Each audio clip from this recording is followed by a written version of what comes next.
যার সাথে কয় তোমার চোখ দিয়ে আমি আমেরিকা দেখতে পাই। ওরে সোনা পাখি, কয় তুমি এসেছো বলে পৃথিবী এত সুন্দর হয়েছে, তুমি এসেছো বলে আকাশ এত নীল, তোমাকে নিয়েই আমার খেলা হবে। বলে না বলে না? পামের শেষ নেই। এই যে আপনাদের এখানে এই যে পার্ক করেছে, ওখানে দেখবেন প্রায় খোলা থাকলে আমি নিজে চোখে দেখি। আপনাদের চোখে পড়ে না? এই যে পাম মারে, কয় তোমার আমার আমেরিকায় যাওয়া লাগবে না, লন্ডনে যাওয়া লাগবে না। কেন? কয় তোমার চোখের দিকে তাকালে আমি আমেরিকা লন্ডন দেখি। তোমার চুল যেন চুল নয়, এ যেন কেউটোর ল্যাস। পাম দিতে দিতে আরে বাবা, তুমি এসেছো বলি পৃথিবী এত সবুজ, তুমি এসেছো বলি রয়্যাল বেঙ্গল টাইগার এত ভয়ঙ্কর। আছে না নাই? পাম মারে একজনের, এই পাম মারার আবার অনেকের একটু বেলাইনের পাম আছে। সেটা হলো একজন মানি ব্যাগে তার স্ত্রীর ছবি রাখে। কার ছবি? কথা কয় না। এরকম আছে না নাই? আমার মানি ব্যাগও আছে, আমার বেগমের ছবি আছে। তো স্ত্রী বলছে তুমি মানি ব্যাগে এত যত্ন করে আমার ছবিটা রেখে দাও, বড্ড ভালোবাসো তাই না? তো বলছে বাসি মানে কি, অনেক ভালোবাসি। তা বলছে তা এই যে মানি ব্যাগে যে ছবি রাখো তোমার কি কোনো উপকার হয়? তা বলছে তো উপকার হয় না, আমি যখন বিপদে পড়ি আমি তখন তোমার এই মানি ব্যাগটা বের করি, আমি তোমার ছবিটার দিক তাকাই, তাকালে আমার সেই বিপদটা হালকা হয়ে যায়। তা বলছে কি খুশি আমার যে লাগছে আজকে, আর আমি তোমার সাথে কত দুর্ব্যবহার করি, আমি আসলে ভুল হয়ে গেছে। তো একটা কথা বলো, আসলে তোমার এই যে আমার ছবি দেখি তোমার বিপদ হালকা হয়ে যায় কিভাবে? তো বলছে বিপদ হালকা হয় কীভাবে? ধরো খুব বিপদে পড়ে গেছি, হঠাৎ মানি ব্যাগ থেকে যখন তোমার ছবিটা দেখি তখন মনে হয় ইয়ার কি বিপদ, বড় বিপদ তো বাড়ি আছে। বড় বিপদ কনে বাড়ি, তখন ওই বিপদ আর কিছু মনে হয় না, ওইটা ছোট হয়ে যায়। হারামি রে, আমি তাহলে এর খেদমত করেছি সেই তৈরি। আছে না নাই? ও আমার ভাইরা, হিকমত করে চলবেন, হিকমত করে চলা ছাড়া উপায় নেই। কারণ আমার মা বোনেদের খুশি করার কোনো লাইন নেই।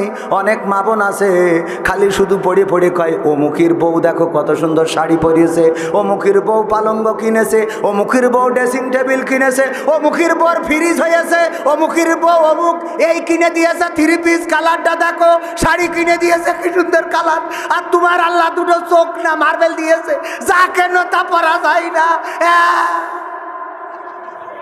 আছে না নাই? আছে না নাই? তুমি যা কেন তা পরা যায় না। খালি তো এক হুজুর আমার সাথে বলছে ভাই আমি একটা বুদ্ধি করলাম যে আমার স্ত্রী সারা জীবন খালি কয় তোমার ওই বন্ধুর বোর শাড়িটা দেখো কত সুন্দর, তোমার বন্ধুর বোর বুরখাটা দেখো কত সুন্দর, তোমার বন্ধুর বোর ওই থ্রিপিসটা দেখো কত সুন্দর, আর তুমি যা কেন তা কি পরা যায়, তোমার আল্লাহ সব দিনই দুটো পাথর, জীবনে কিছু দেখতে দিনি, এই সেই অকম্মা মানে যা মন চাই তাই বলে। তা আমি বুদ্ধি করে একটা শাড়ি কিনলাম, কিনে নিয়ে যাই ডাইনিং টেবিলের পরে রাখলাম, রেখে বললাম স্ত্রী খাতি দাও, খুব খিদে লেগেছে। আমি কিছু কইটই নি তো খাতি দিয়ে খালি আর চোখি তাকাচ্ছে যে শাড়িটা কার, শাড়িটা বলতেও সাহস পাচ্ছে না। পরে এক ফাঁকে বলতে শাড়ি কার, বলছে আর বললো না আমার ওই বন্ধু কিনেছে ওর বোঝনি, দেখো কত সুন্দর তোমার বন্ধু কিনেছে, আর তুমি যা কেন তা কি পরা যায়? হ্যাঁ এত সুন্দর শাড়ি তোমার চোখে কোনোদিন এইটা হইল না, আমি তোমার বিয়ে করি বিপদ। এইগুলো যেই বলিয়েছে, বলার পরে বলছে আমি চিন্তা করলাম যাক তাহলে মনে হয় শাড়িটা পছন্দ হয়েছে। আমি খাওয়া দাওয়া শেষ করি, বললাম স্ত্রী শাড়িটা কি তোমার পছন্দ হয়েছে? তা বললি পছন্দ হয়েছে তো তুমি কেন নি, তোমার বন্ধু কিনেছ বলি কালারটা এত সুন্দর পছন্দ হয়েছে। তা বলছে এক কাজ করো শাড়িটা তুমি নাও, তুমি শাড়িটা নিয়ে নাও, আমি আমার বন্ধুর বুঝাই দিবানে, যা হাই হবে না আমার ফাঁসি দেবে, তার বাইরে তো কিছু না, তোমার জন্য ফাঁসি হলো আমার অসুবিধে নেই। তো এই বললি ও খুব খুশি হয়ে যাক শাড়িটা পেয়েছে, ভালো একটা শাড়ি। শোয়ার সময় আমি বললাম স্ত্রী ঘুমলি তো মানুষ মরা, কাল যদি জাগি তাইলে ফজর, না জাগলি কবর। তো একটা কথা বলিয়ে যেতে চাই, সেটা হলো শাড়িটা কি তোমার সত্যিই পছন্দ হয়েছে? বলছে আল্লাহর কিরে আমার পছন্দ হয়েছে। এটা তো তুমি কেন নি, তোমার বন্ধু না কিনলে এত ভালো শাড়ি হইতো না। তা বলছে যে আসলে একটা সত্যি কথা বললেই মরতে চাই, যদি আজকে মরে যায় বলা যায় না। তা তুমি বিশ্বাস করো আমি তোমাকে ভালোবেসে আমি নিজে চয়েস করি পকেটের টাকা দিয়ে শাড়িটা কিনে নিয়ে আইছি। তা বাচ্চা তাহলে রং থাকবে না, বাচ্চা তাহলে রং থাকবে না, কারণ তুমি কিনলি তাতে রং থাকার কথা না, বোঝেননি? মানে কোনো পালি সাইজ করা যায় না এমন নারী আছে না নাই? ওগো আমার মা বোনেরা, স্বামীদের এত প্রেসারে রাখা যাবে না, স্বামীদের সাথে ভালো ব্যবহার করতে হবে। যেমন ব্যবহার করেছেন আমার বিশ্ব নবীর সঙ্গিনীগণ, যেমন ব্যবহার করেছেন নবীদের স্ত্রীগণ, যেমন ব্যবহার করেছেন আমার নবীর কন্যা মা ফাতেমা রাদিয়াল্লাহু তাআলা আনহা। ও আমার মা বোনেরা, আম্মা আয়েশা রাদিয়াল্লাহু তাআলা আনহা একদিন রাসূলকে গোসল করাচ্ছেন। অনেকেই জানেন রাসূল চেয়ারের পরে একটা চৌকির পরে বসেছেন, চৌকির উপরে পানি ঢালছেন আর পানিটা গড়িয়ে যাচ্ছে। আল্লাহর রাসূলকে গোসল করাচ্ছেন, ওই পানি যখন গড়িয়ে সামনের দিকে গেছে, আল্লাহর নবী দেখেন পানিতে রক্তের মতো কি যেন দেখা যায়। আল্লাহর নবী বললেন, ওগো আয়েশা, আমি গোসল করছি, তুমি আমার গায়ে পানি ঢালছো। এই চৌকিতে বসেছি, পানিটা গড়িয়ে যাচ্ছে, ওই পানিতে যেন রক্তের মতো কি দেখা যাচ্ছে। বলো দেখি আয়েশা, ওটা কি? আম্মা আয়েশা বললেন, ওগো নবী, আপনি যখন চৌকিটার উপরে বসেছেন তখন অজ্ঞতাবশত অথবা অসতর্কতাবশত আমার একটা পায়ের আঙ্গুল আপনার এই চৌকির নিচেই পড়ে গেছে। চৌকির নিচে পড়ার কারণে আমার ওই আঙ্গুলটা ফেটে যে রক্ত বের হচ্ছে সেই রক্তটাই গড়িয়ে যাচ্ছে। আল্লাহর নবী তাড়াতাড়ি করে উঠলেন, চৌকিটা সরালেন, তারপরে আম্মা আয়েশা রাদিয়াল্লাহু তাআলা আনহার সেবা করলেন। বললেন, ওগো আয়েশা, তোমার পায়ের আঙ্গুলটা ফেটে গেল, আমার চৌকির নিচে পড়ে তোমার পায়ের আঙ্গুলটা ফেটে রক্ত বের হয়ে গেল, সেই রক্ত পানিতে গড়িয়ে গেল, পানিতে ভেসে গেল, কিন্তু একবারের জন্য তুমি একটু উষ্টিস করলা না, একবারের জন্য তুমি আহ পর্যন্ত করলা না। ওগো আয়েশা, তুমি কি কোনো ব্যথা পাওনি গো আয়েশা? আম্মা আয়েশা বললেন, ওগো নবী, আপনার চৌকির তলায় পড়ে শুধুমাত্র একটা পায়ের আঙ্গুল ফেটে রক্ত বের হয়ে গেছে। এই চৌকির তলায় যদি আমার কলিজাটা পড়ে যেত আর কলিজাটা ফেটে রক্ত বের হয়ে যেত, তবু আমি একবার বলতাম না, ওগো বিশ্ব নবী, আপনার চৌকির তলায় কলিজাটা পড়েছে, একটু উঠে দাঁড়ান। আল্লাহু আকবার, আল্লাহু আকবার বলবেন না? আর আজকের নারীরা চৌকির তলায় তো দূরের কথা, যদি একটু 19 থেকে 20 হয়, মানে হঠাৎ করে কোনোভাবে একটু ঘা লেগেছে, কানা নাকি তুমি চোখে দেখতে পাচ্ছ না, গুরুত্ব হৃদয়, কার সাথে যে আল্লাহ বিয়ে দিয়েছে না, আছে না নাই? কানা এখনকে ঢালা কানা, এরকম আচরণ কি করা যাবে? যাবে না। এই ওয়াজগুলো আমার মা বোনদের শোনার দরকার আছে না নাই? কিন্তু এই ওয়াজগুলো এখন শোনে না, ওরা ওই যে স্টার জলসে রে রে, সংসারে অশান্তি এখন যেন বেসিক হয়ে গেছে। পরকীয়া এটা কিছুই মনে হয় না, আরেকজনের সাথে ফোনে কথা বলা কিছুই না। হ্যাঁ বল্টু ভাই, হ্যাঁ আমাকে কেমন লাগছে দেখেন তো, হ্যাঁ লিপস্টিকটা অনেক সুন্দর হয়েছে না, নারায়ণগালি বাজারটা কিনেছি। হ্যাঁ আপনিও যে চুলের কাটিংটা করেছেন, কোথা থেকে করেছেন? কুর্তা কাটিংটা বেশ ফাইন লাগছে। আছে না নাই? সুন্দর করে কথা বলে। এর মধ্যে যদি স্বামী কল দেয়, স্বামী যদি কল দেয়, বিদেশে থাকে, নারায়ণগালির অনেকেই প্রবাসে আছে না, স্বামী যদি কল দেয়, হ্যাঁ বল্টু ভাই একটু ওয়েট করেন, আমি কল ব্যাক করতেছি, একটু ওয়েট করেন। হ্যালো, এই তুমি বিদেশে কি এই খালি বোর কাছে ফোন করার জন্য কি? হ্যাঁ খালি কল এত কল দিতে কিছু জন্য, এত যদি কল দিতে হয় তা বিদেশ যাতে কিসের জন্য? টাকা পাঠায় পিন নাম্বারটা বলে আনে, আমি নারায়ণগালি ইসলামী ব্যাংকে তুলে আনবানে। এত কল দেওয়া লাগবে না, শোনা তুমি ভালো করে কাজ করো, এত কল দিবা না। আমি কিন্তু বারবার বলে দিচ্ছি, এত বিরক্ত করবা না, কথা যেন মনে থাকে। বারবার খালি কল দেয়, বারবার কথা। হ্যাঁ বল্টু ভাই, হ্যাঁ হ্যাঁ কেমন আছেন বল্টু ভাই? হ্যাঁ ওই পাগলটা কল দিয়েছিল। আছে না নাই? আবার পুরুষরাও এই খাটাস আছে না নাই? নিজের স্ত্রীর সাথে ভালো কথা বলে না, অথচ অফিসে যদি নারী কলিগ থাকে, সকালবেলা যে হ্যাঁ গুড মর্নিং, কি মর্নিং, গুড মর্নিং, আপনাকে আজকে দারুণ দেখাচ্ছে, অনেক ভালো লেগেছে। আচ্ছা 14 ফেব্রুয়ারি আপনার কি কোনো প্ল্যান আছে? না আমার কোনো প্ল্যান নেই, আপনাকে নিয়ে আমি গদখালিতে যাব, হ্যাঁ ওখানে যে আপনার ফুল কিনে দেবো, ঠিক আছে? স্ত্রী যদি বলে দেখো 14 তারিখ তুমি অন্তত এই দিন আমার একটু গদখালি নিয়ে যে একটা ফুল কিনে, মাত্র এই তোর এত বেড়াতি স্বাদ হয় কেন? তোমার 14 তারিখে বেড়াতে হবে তোমার? এরকম আছে না নাই? পরের বর সাথে আরে বাবা ও ভাবি ভাবি, হ্যাঁ ভাবি কেমন আছেন? পাকামো করা যাবে, পরকিয়া করা যাবে। আর যে কিবরিয়া, কি কিবরিয়া নাম শুনেছেন আপনারা? একটা অনুষ্ঠান বানায়, ওই যে পথ হারানো মানুষদেরকে খুঁজে খুঁজে কত ভাঙা সংসার জোড়া লাগালেন, কত হারানো মাকে ফিরিয়ে দিলেন, কত হারানো স্বামীকে ফিরিয়ে দিলেন, কত হারানো স্ত্রীকে ফিরিয়ে দিলেন, কত হারানো সন্তানকে ফিরিয়ে দিলেন, কিন্তু তার সংসারে শান্তি নাই, স্ত্রীর সাথে বিচ্ছেদ হয়ে যাচ্ছে, এমনকি পুলিশকে ডেকে পর্যন্ত সহযোগিতা চেয়েছে। পত্রিকায় এসেছে নারীর অত্যাচারে অতিষ্ঠ হয়ে গিয়েছেন, স্ত্রীর অত্যাচার আর সহ্য করতে না পেরে পুলিশকে পর্যন্ত ডেকেছেন। কারণ তার স্ত্রী, যতটুকু জেনেছি, তার আপন মাকে, মানে ওই স্ত্রীর শাশুড়ি, তার মানে আর যে কিবরিয়ার মাকে পর্যন্ত বাসায় আনতে দেয় না। এমন মানুষ, এমন স্ত্রী বাংলার জমিনে আছে না নাই? মাকে ভালো চোখে দেখে না, শাশুড়িকে ভালো চোখে দেখে না, ছেলের মাকে বাবাকে সহ্য করতে পারে না।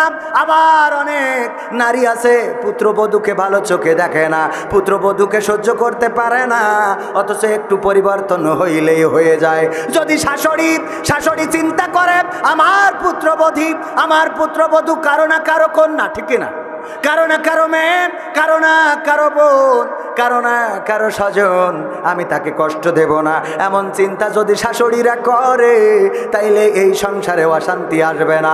কিন্তু আমাদের শাশুড়িরা কেমন, মেয়ে যদি জামাই বাড়ি খুশি থাকে, তাইলে গল্প দিয়ে বেড়ায়, আমার মেয়ে আমার জামাইয়ের তুলনা হয় না। কয় তোর জামাই তোর জন্য মাছ কিনে আনে? কয় না। কয় আমার জামাই এইরকম বড় ইলিশ মাছ কিনে নিয়ে আসে। জীবনে এইরকম বড় ইলিশ মাছ কেউ দেখিনি, কিন্তু কত বড় এইরকম বড় ইলিশ মাছ কিনে নিয়ে আসে। আর উনার ছেলে যদি একটা রুই মাছ নিয়ে শ্বশুর বাড়ি যায়, বলে একটা মানুষ না কুকুর পয়দা করতেছে, উনি মাছ নিয়ে শ্বশুর বাড়ি যায়। এরকম আছে না নাই? আছে না নাই? এই মানুষগুলো পরিবর্তন হওয়ার দরকার। ওগো আমার মায়েরা, বোনেরা, একটু পরিবর্তিত হয়ে যান, তাহলে এই সমাজটা চেঞ্জ হয়ে যাবে। আর যে কিবরিয়া, কত মানুষের সংসারে জোড়া লাগালেন, অথচ নিজের সংসারে এত বড় অশান্তি নিয়ে বসবাস করেন, যেটা ভাষায় প্রকাশ করার মতো নয়। ওগো নারীরা, মায়েরা, বোনেরা, এই চেহারা চিরদিন থাকবে না, এই সৌন্দর্য থাকবে না। একদিন সোজা মানুষটা কুজা হয়ে যাবেন, একদিন আপনার চোয়ালে ভাঁজ পড়ে যাবে।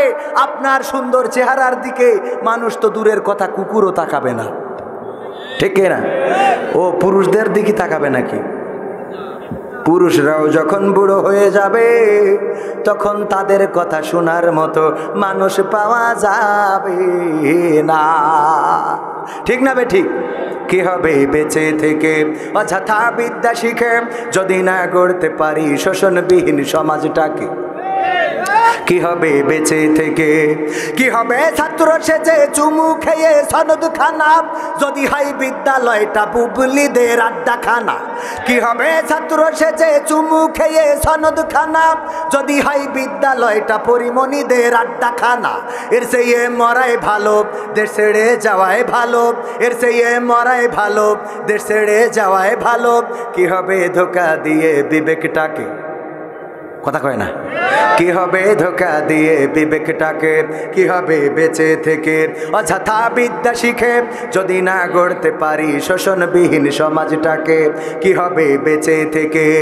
কি হবে যুবক নামের বোঝা হয়ে এই ধরাতে, যেখানে মা বোনেরা ধর্ষিতা হয় দিনে রাতে? কি হবে যুবক নামের বোঝা হয়ে এই ধরাতে, যেখানে মা বোনেরা ধর্ষিতা হয় দিনে রাতে? যৌবনের সার্থকতা ঘুচিবে সকল ব্যথা, যৌবনের সার্থকতা ঘুচিবে সকল ব্যথা। পারো যদি বলি দিতে মানুষরূপী পশুটাকে, পারো যদি বলি দিতে মানুষরূপী পশুটাকে? কি হবে বেঁচে থেকে অযথা বিদ্যা শিখে, যদি না গড়তে পারি শোষণবিহীন সমাজটাকে? কি হবে বেঁচে থেকে?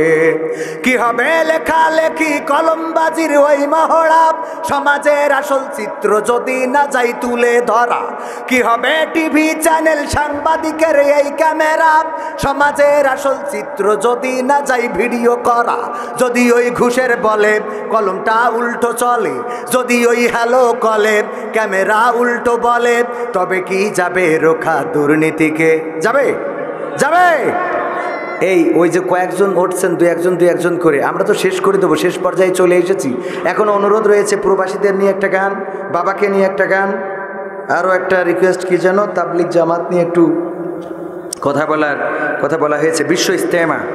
বিশ্ব ইজতেমা হচ্ছে, আপনারা জানেন কি না? সেখানে যাওয়ার দরকার আছে না নাই? সেখানেও যাওয়ার দরকার আছে। তাবলিগ জামাত এই বাংলাদেশে অনেক খেদমত করছেন, খুব ভালো খেদমত করছেন। অরাজনৈতিক একটা সংগঠন, মানুষকে রাজনীতির দিকে ডাকে না, মানুষকে নামাজের জন্য ডাকে। তাবলিগ জামাতের দর্শন হলো মসজিদ হলো একটা হাসপাতাল। মসজিদ কি? একটা হাসপাতাল, চিকিৎসালয়। সেখানে অসুস্থ রোগী, যারা মাদকাসক্ত, যারা জেনাকার, যারা মদকার, যারা ধর্ষণকারী, যারা সন্ত্রাস, খুনি, বদমায়েশ, চোর, ছিনতাইকারী, লুটতরাজকারী, ওদেরকে নিয়ে এসে যদি মসজিদমুখী করা যায় তাহলে সেই ব্যক্তি এসব থেকে ফিরে থাকবে। এটা হলো তাবলিগ জামাতের অনেক বড় একটা দর্শন, এবং এই নীতিতে কাজ করে যায়, এবং এই নীতিতে ফল পাচ্ছে না। অনেক দাড়ি কাটা মানুষ তাবলিগে একটা চিল্লা দিয়ে এসে দাড়ি রেখে দেয়, এমন আছে না নাই? কত বেনামাজি তাবলিগ জামাতের খেদমতে নামাজি হয়ে গেল, কত বেরোজাদার তাবলিগ জামাতে যে রোজাদার হয়ে গেল, কত বেআমলকারী বদামলকারী তাবলিগ জামাতে যে দিনের পথে কোরআনের পথে আমলকারী হয়ে গেল। এমন অনেকে আছে তাবলিগের খেদমতে নামাজ শিখেছে, রোজা রাখা ধরেছে। যদিও তাবলিগ জামাত অনেকেই বলেন পূর্ণাঙ্গ ইসলামী সংগঠন, পূর্ণাঙ্গ নয়, দাওয়াত ও তাবলিগ তাদের মধ্যে রয়েছে, কিন্তু রাষ্ট্র কায়েমের জন্য যে সংগ্রাম করা দরকার সেটা তাদের মধ্যে নেই। সেটা থাকুক আর না থাকুক, যে কাজগুলো করে যায় সেগুলো ভালো না মন্দ, কাজ করার দরকার আছে না নাই? এই ভালো কাজের নাম আমলে সলেহ। কি আমলে সলেহ করার জন্য তাগিদ করেছেন কে? ইন্নাল ইনসানা লাফি খুসর ইল্লাল্লাযীনা আমানু ওয়া আমিলুস সলিহাত। আল্লাহ বলছেন, সময়ের কসম করে বলছেন, সব মানুষ ক্ষতিগ্রস্তের মধ্যে রয়েছে। সব মানুষ ক্ষতিগ্রস্তের মধ্যে, শুধু তারা ব্যতীত কারা? যারা ঈমান এনেছে এবং ওয়া আমিলুস সলিহাত, আমলে সলেহ করেছে। কি করেছে? আমলে সলেহ করেছে। ভালো কাজ করতে হবে। এই ভালো কাজের মধ্যে তাবলিগ জামাতে যাওয়া, মানুষদেরকে নামাজের জন্য আহ্বান করাও, এটা ভালো কাজ না খারাপ কাজ? এই ভালো কাজগুলো তো করার দরকার আছে না নাই? এই জন্য যদি পারেন বিশ্ব ইজতেমায়ও যাবেন, সেখানে যে দিন শিক্ষা করা যাবে। অনেকেই এটাকে ছোট করে দেখেন। একজন দেখলাম লিখেছে যে তাবলিগ জামাতে আলোচনা হচ্ছে দুনিয়ার জমিনের নিচের কথা আর আসমানের উপরের কথা। কিসের কথা? জমিনের নিচের কথা, তার মানে কবর হাসর এই কথা, আর আসমানের উপরের কথা তার মানে জান্নাত এবং জাহান্নাম। ওগো আমার ভাইরা, এই আলোচনাকে কি ছোট করে দেখা যাবে নাকি? ছোট করে দেখা যাবে না, কারণ এই জমিনের নিচেই তো একদিন যাওয়া লাগবে, আর একদিন ওই আসমানে আর সে আজিমে আল্লাহর সামনে হাজিরা দেওয়া লাগবে। সুতরাং এই জমিনের নিচের কথা আর উপরের কথা যদি আলোচনা হয়, আলহামদুলিল্লাহ, ওইটা তুমি মেনে নাও, আর মাঝখানের কথা তুমি বলে যাও। কথা কয় না? দুনিয়ার মাঝখানের কথা আমরা বলবো, তুমি বলো, আর একজন বলো, অনেকেই বলে অমুক আমার বাস দিয়েছি, বলে না? অমুক আমার বাঁশ দিয়েছে। যদি বাঁশ দেয়, এক কানের জায়গায় যদি দুকন দেয়, তাইলে তাই দিয়ে বাঁশুই বানাইতে উপরে উঠে যাওয়া উপকার আছে না নাই? বাঁশ দিলে উপকার হয় নাকি অপকার হয় বলেন? উপকার, কারণ যে বাঁশ দিয়েছে, যে অর্থেই বলেন, সে আপনাকে শিখিয়ে দিয়েছে যে এই কাজগুলো করা যাবে না। টাকা ধার দিয়েছিলেন, কি দিয়েছিলেন? ওই আমানতের ওয়াজ করতে কনে চলে আইছি, মনে আছে? আল্লাহর নবী সাল্লাল্লাহু আলাইহি ওয়াসাল্লাম আমানতকে খেয়ানত করেন নাই। অর্থনীতির মধ্যেও ইসলামের নীতি, কোরআনের নীতি আছে না নাই? রাসূলের নীতি আছে না নাই? সেই কথা বলতে যেয়ে এত দূর আসলাম। মানে বলতে চাইলাম যে অর্থনীতি হইল এমন নীতি, অনেকেই বলে যেই নীতি আদান প্রদান করিয়া অথবা যেই নীতি শিক্ষা করিয়া বাংলাদেশে ওয়াসায় চাকরি করে আমেরিকায় 12টা বাড়ি বানানো যায়, ইহাকে অর্থনীতি বলে। কে? অনেকের কাছে অর্থনীতির সংজ্ঞা হইল যেই নীতি করলে রাস্তাঘাটে কালভার্ট করার সময় রড না দিয়ে বাঁশ দিয়া যায়, সেইটা হইল অর্থনীতি। বলেন ঠিক কিনা? বাঁশ দিয়া নেতা আছে না নাই? রডের জায়গায় বাঁশ। জিজ্ঞেস করলাম, ভাই রডের জায়গায় বাঁশ দিলেন কেন গো? আপনি তো রাষ্ট্রের বিরুদ্ধে কাজ করে ফেলেছেন। কয় হুজুর আপনারা বোঝেন না, আপনাদের এত জ্ঞান নেই। বললাম কেন, আপনাদের জ্ঞানে কি বলে? কয় আমাদের জ্ঞানে বলে, বিজ্ঞানে বলে যে এই দুনিয়া সৃষ্টির পর থেকে কিয়ামত পর্যন্ত রডে জং ধরবে, কিন্তু বাঁশে কোনোদিন জং ধরবে না। এই জন্যে বাঁশ দিয়েছি। এরম আছে না নাই? আমাদের বলে হুজুর রাজনীতি করা যাবে না, রাষ্ট্রবিরোধী কথা বলা যাবে না, এই করা যাবে না, তাই করা যাবে না, এই জাতীয় কথাগুলো বলে। ওদিকে আর যাব না, ওদিকে কথা বাড়াবো না। যেই কথাগুলো বলার জন্যে আমি একটু এই খাতা কলম এখানে আছে, আমার টাইমের মধ্যে সেই কথাগুলো বলতে চাই। তাবলীগ জামাতে যাবেন, কেউ যদি আপনার ক্ষতি করে, আপনার বাঁশ দেয়, বাঁশগুলো নিয়ে বাঁশুরি লাগাবেন, আপনি বুঝে যাবেন কে বাঁশ দিয়েছে। বিপদে পড়েছেন, বন্ধুদের যদি তেল ফুরাই যায় রাস্তার মাঝখানে, মোটর সাইকেলের তেল যদি ফুরাই যায়, বন্ধুদের ফোন দেবেন যে জনাব মিস্টার বা অমুক, এই রফিকুল, এই আমার এই নারাঙ্গালি এই মাঝখানে মেহেগনি বাগানে আমার তেলটা ফুরাই গেছে, তুই 1 লিটার তেল নিয়ে আসছিস। আরে দোস্ত বলিস নে, আমি খুব বিপদে আছি রে, আমি এমন জায়গায় আছি। আছে না নাই? বন্ধুকে ট্রাই করবেন, বন্ধু পাওয়া যায় না। বন্ধুরা উপকারে আসে না, বিপদের সময় আসে না।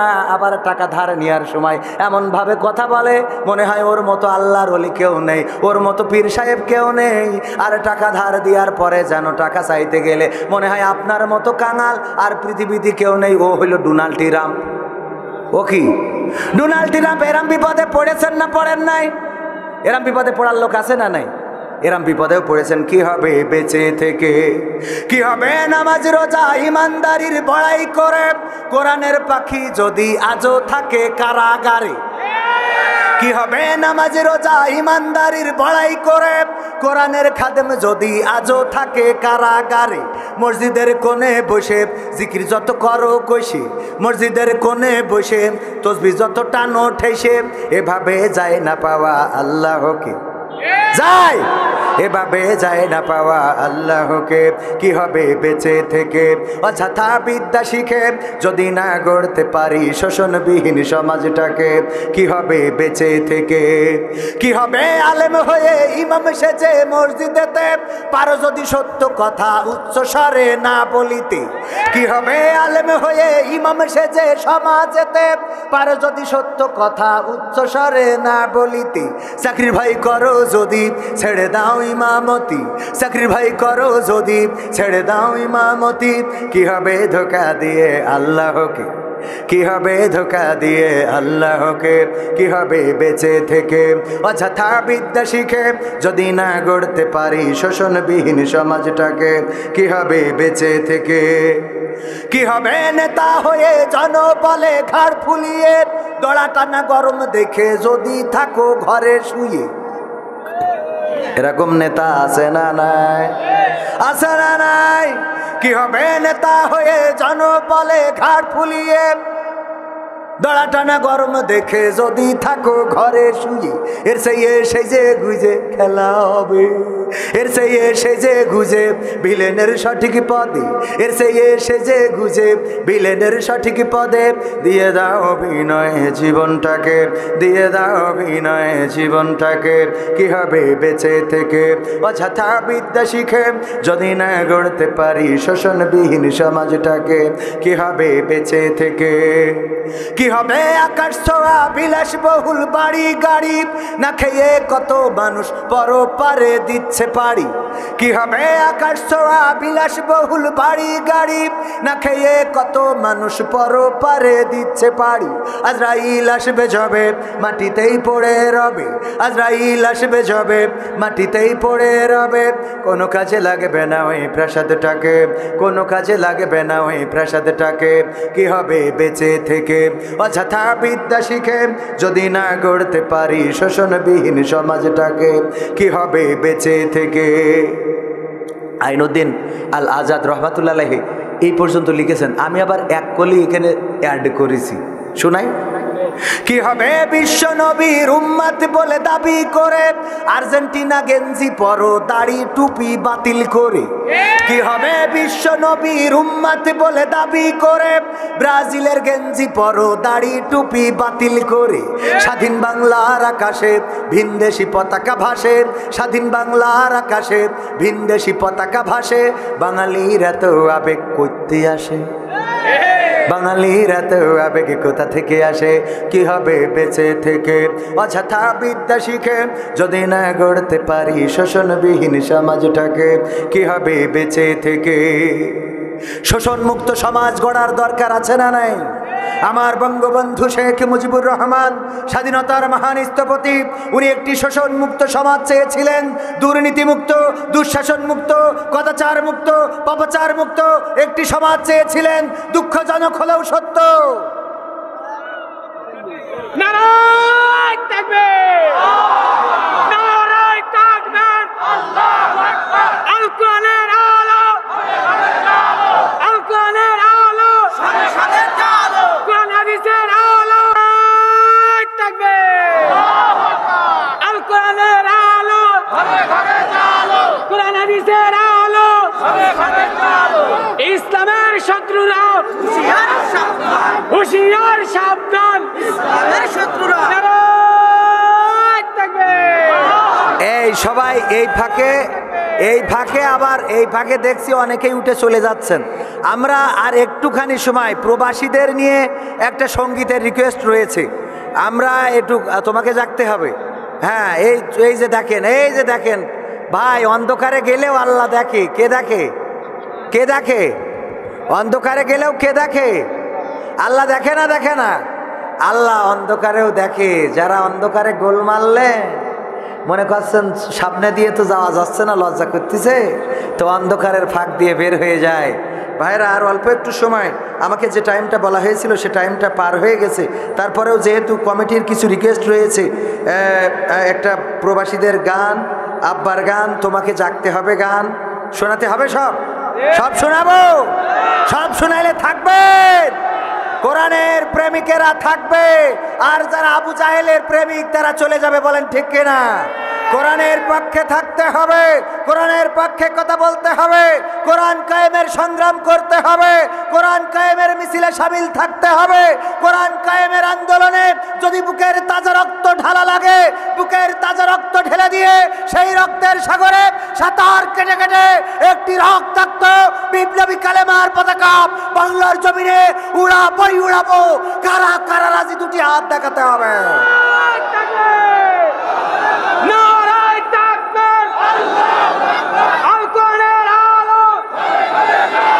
সংসদে চলো,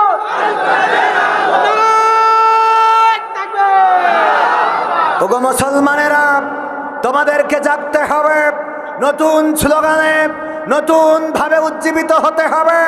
কবি বলেছেন, ঘুমের ঘরে খেটেছে ফজর, ঘুমের ঘরে কেটেছে ফজর, তখনও জাগনি যখন জোহর, হেলাই ফেলাই কেটেছে আছর, মাগরিবের ওই শুনিয়া যান, এশার জামাতে হও রে শামিল, এখনো জামাতে আছে স্থান। ওগো মুসলমানেরা, এই মুসলমানের দেশে কোরআন নিয়ে ষড়যন্ত্র হয়, ইসলাম নিয়ে ষড়যন্ত্র হয়, আজান নিয়ে ষড়যন্ত্র হয়, তাকবীর নিয়ে ষড়যন্ত্র হয়। এটার জন্যে সবচেয়ে বড় দোষী হলে তুমি মুসলমান, কারণ তোমার অলসতার কারণে আজকে বাতিলের আপ, আজকে রামের আপ, বামের আপ, নাস্তিকের আপ তোমার মাথার উপরে ডান্স শুরু করে দিয়েছে। বলেন ঠিক কিনা? নাকের ডগায় তারা নাচছে, কারণ তুমি অলসতায় অবহেলায় দিন কাটিয়ে দিয়েছো। মুসলমান এত অলস হয়ে গেছে।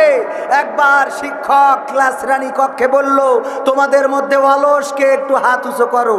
সবাই হাত উঁচু করেছে, স্যার আমি অলস। বলল পুরস্কার দেব, প্রথম পুরস্কার এই এই এই, সবাই হাত উঁচু করেছে, অলস পুরস্কার পাবে। অলসকে, সবচেয়ে বেশি অলস সে হাত উঁচু করো। প্রথমে একজন, তারপর দুইজন, তিনজন, পাঁচজন, একজন হাত উঁচু করে নাই। একজন যখন হাত উঁচু করে নাই তখন বলতেছে যাক তাও ভালো, অন্তত একজন আছে যে অলস না। বলছে না ওটা না। বলছে কি? বলছে ও হাত উঁচু করে কিডা, হাত উঁচু করে কিডা, মানে পুরস্কার নেওয়ার জন্য হাত উঁচু করবে না, তাহলে অলস তো এইটা। কথা কি বোঝা গেছে? আজকে মুসলমানেরা অলস হওয়ার কারণে কনসার্ট বন্ধ হয় না, আমার দেশে অশ্লীলতা বন্ধ হয় না, ধর্ষণ গণধর্ষণ এগুলোও বন্ধ হচ্ছে না, কিন্তু অনেক সময় দেখা যায় কোরআনের মাহফিল বন্ধ করা হয়। বলেন ঠিক কিনা?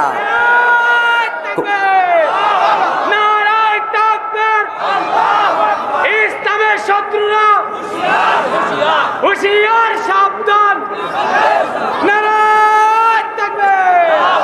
এই দেশে ইসলামের বিরুদ্ধে ষড়যন্ত্র করে পার পাওয়া যাবে? পার পাওয়া যাবে না। তাওহীদি জনতার বাংলাদেশ যারা বুকের তাজা রক্ত ঢেলে দিয়ে মায়ের ভাষাকে আনতে পারে, যারা বুকের তাজা রক্ত ঢেলে দিয়ে বাংলাদেশকে আনতে পারে, যারা বুকের তাজা রক্ত ঢেলে দিয়ে মায়ের ভাষার মর্যাদা রক্ষা করতে জানে, যারা বুকের তাজা রক্ত ঢেলে দিয়ে বাংলাদেশের মানচিত্রের মর্যাদা রক্ষা করতে জানে, তারা প্রয়োজন হলে বুকের তাজা রক্ত ঢেলে দিয়ে আল কোরআনের সম্মানও অক্ষুণ্ণ রাখবে ইনশাআল্লাহ। সেই মুসলমান আছে না নাই? সেই মুসলমান যশোরে আছে না নাই? সেই মুসলমান যদি থেকে থাকে তাহলে আর একটু সময় নেব, আর অল্প একটু সময় থাকবেন না ইনশাআল্লাহ। যেহেতু কমিটির অনুরোধ, যদি এগুলো না শোনায় যাওয়ার সময় বলবে হুজুর শোনাইলেন না। আমার জন্মদিনে সবচেয়ে বেশি খুশি ছিলে তুমি বাবা, কখনো ভাবিনি আমি আমাকে কাঁদিয়ে তুমি এত সকালেই চলে যাবা। বাবা নেই কার কার? বাবা নেই। অসংখ্য মানুষ ইয়াতিম, বাবা হারাদের মধ্যে আমিও একজন। বর্দার অন্তরালে মা বোনেরাও আছেন, অনেকেই বাবা হারিয়েছেন। আমার জন্মদিনে সবচেয়ে বেশি খুশি ছিলে তুমি বাবা, কখনো ভাবিনি আমি আমাকে কাঁদিয়ে তুমি এত সকালেই চলে যাবা, কখনো ভাবিনি আমি আমাকে কাঁদিয়ে তুমি এত সকালেই চলে যাবা। হাত ধরে তুমি হাঁটতে শিখাতে, ব্যথা পেলে আমি বুকে তুলে নিতে, কোনো বাইনা করে কাঁদলে আমি তোমার স্নেহের হাতে চোখ মুছে দিতে। হাত ধরে তুমি হাঁটতে শিখাতে, ব্যথা পেলে আমি বুকে তুলে নিতে, কোনো বাইনা করে কাঁদলে আমি তোমার স্নেহের হাতে চোখ মুছে দিতে। আজ তুমি নেই তাই নীরবে কেঁদে যায়, আজ তুমি নেই তাই নীরবে কেঁদে যায়, তোমার স্মৃতি শুধু মনে পড়ে বাবা, কখনো ভাবিনি আমি আমাকে কাঁদিয়ে তুমি এত সকালেই চলে যাবা, কখনো ভাবিনি আমি আমাকে কাঁদিয়ে তুমি এত সকালেই চলে যাবা।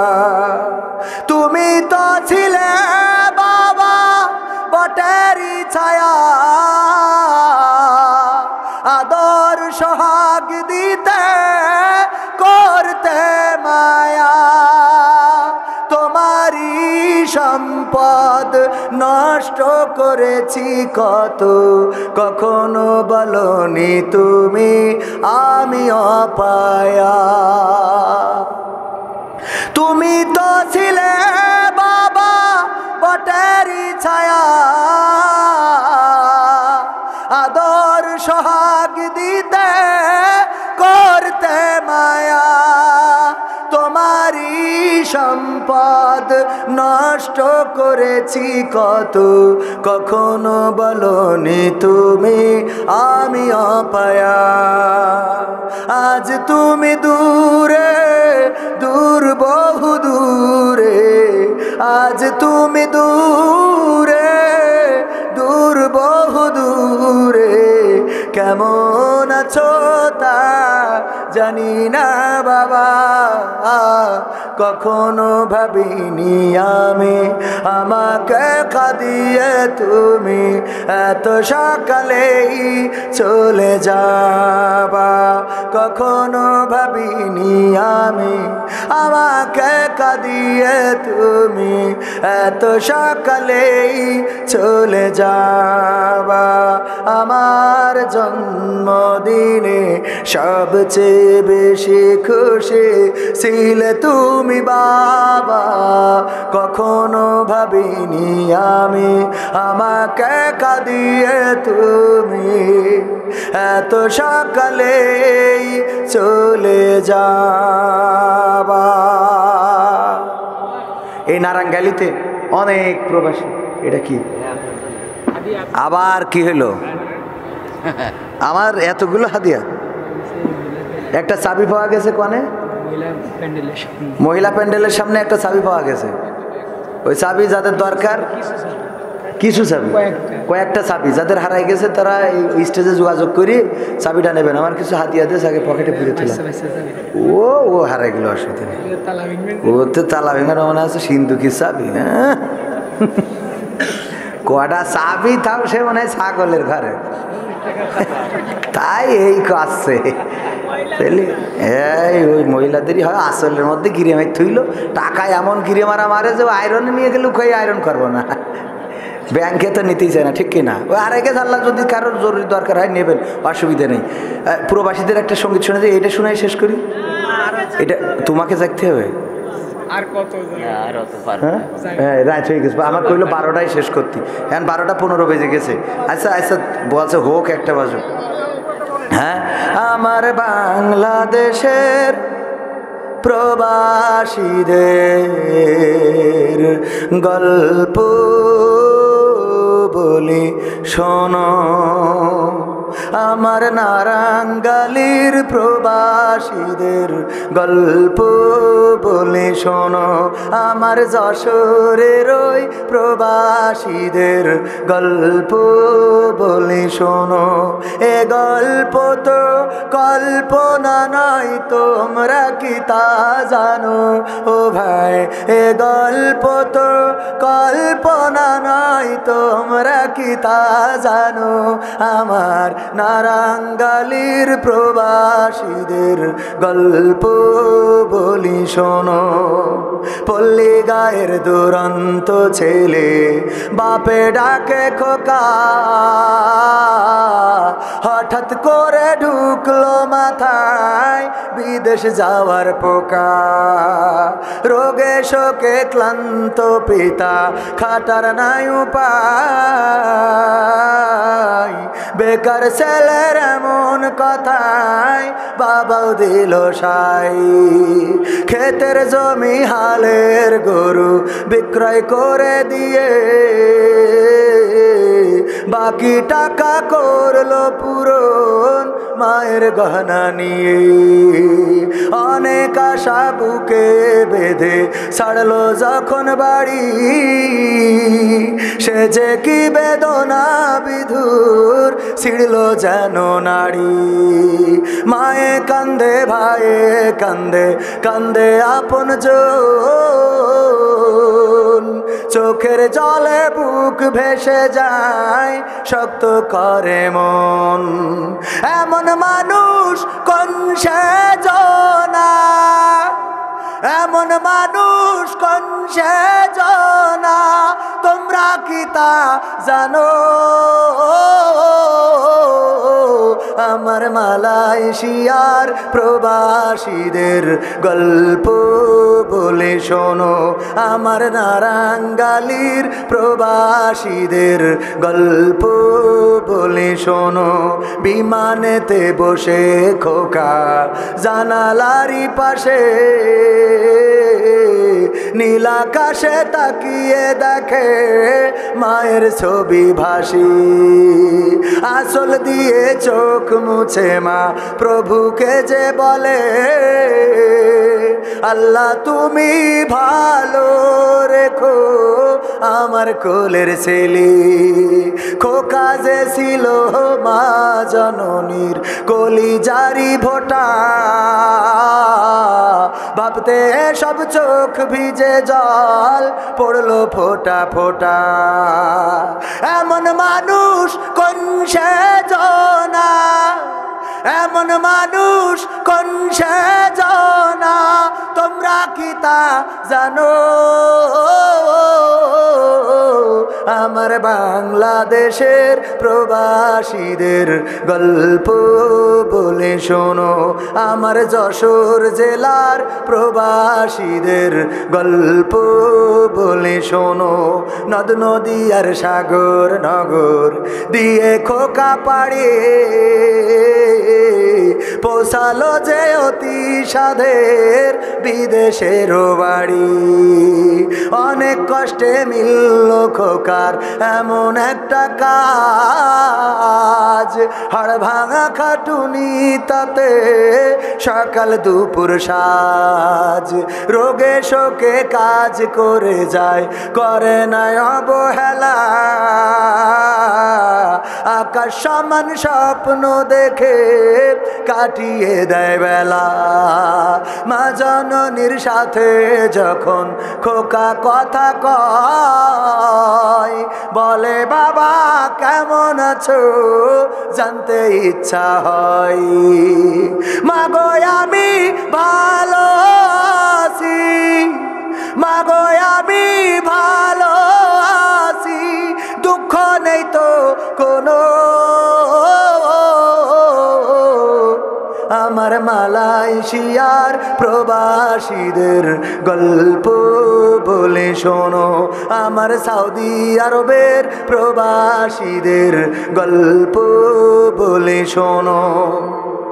হঠাৎ করে বাবা বলে টাকার যে দরকার, তোর মায়েরই বড় অসুখ দেখাবো ডাক্তার। চিন্তায় আমার বাড়ছে আবার তোর বোনেরই নিয়ে, দিনে দিনে হচ্ছে বড় দিতে হবে বিয়ে। তোর ভাইয়েরই লেখা পড়ার খরচ বেড়ে গেছে, দরকার এখন অনেক টাকার, তোর কাছে কি আছে? পাইনি বেতন এখনো খোকা, পকেটটা যে ফাঁকা, তবুও বলে ভেব না বাবা দেব আমি টাকা। এমন মানুষ কোন সেজনা, এমন মানুষ কোন সেজনা, তোমরা কি তা জানো? আমার কুয়েতের ওই প্রবাসীদের গল্প বলে শোনো, আমার কাতারের ওই প্রবাসীদের গল্প বলে শোনো। দিন মাস গুনে খোকা এখন পৌঁছালো বছরে, করতে হয় কাজ এখন যে তার 10 তলার উপরে। হঠাৎ করে কি হতে কি যেন হয়ে গেল, 10 তলারই উপর থেকে খোকা পড়ে গেল। আকাশ সমান স্বপ্নগুলো আকাশে গেল উড়ে, দেহ থেকে প্রাণ পাখিটাও গেল যে ভাই ছিড়ি। বন্ধুরা যে এসে দেখে রক্তে তরতর, নিথর দেহ পড়ে আছে জমিনের উপর। এমন মানুষ কোন সেজনা, এমন মানুষ কোন সেজনা, তোমরা কি তা জানো? আমার নারাঙ্গালির প্রবাসীদের গল্প বলে শোনো, আমার দেয়াড়ার ওই প্রবাসীদের গল্প বলে শোনো। পাঠাতে হবে লাশটা দেশে, আপন তো কেউ নাই, বন্ধুরা সব মিলে মিশে করলো এ কাজটাই। শুনে এ খবর মা জননীর সে কি আহাজারি, তার কান্দনে আকাশ বাতাস হচ্ছে যে ভাই ভারী। অবশেষে খোকার কফিন পৌঁছালো যে বাড়ি, ভাই বোনার গায়ের স্বজনের সে কি আহাজারি। মা জননী কেঁদে বলে, ওরে আমার ছেলে, বিদেশ থেকে কোন দেশে তুই গেলি আবার চলে। মাগো আমি সুখানিতে, মাগো আমি সুখ কিনিতে জীবন দিছি জানো। আমার নারাঙ্গালির প্রবাসীদের গল্প বলে শোনো, এ গল্প তো কল্পনা নয়, তোমরা কি তা জানো? ও ভাই, এ গল্প তো কল্পনা নয়, তোমরা কি তা জানো? আমার বাংলাদেশের প্রবাসীদের গল্প বলে শোনো। সম্মানিত ভাইরা, রাত অনেক হয়ে গেছে, কুয়াশা এতক্ষণ বাইরে ছিল আর এখন আমাদের ঘরের মধ্যে ঢুকছে, ঠিক কিনা? মোনাজাত মোনাজাত মোনাজাত।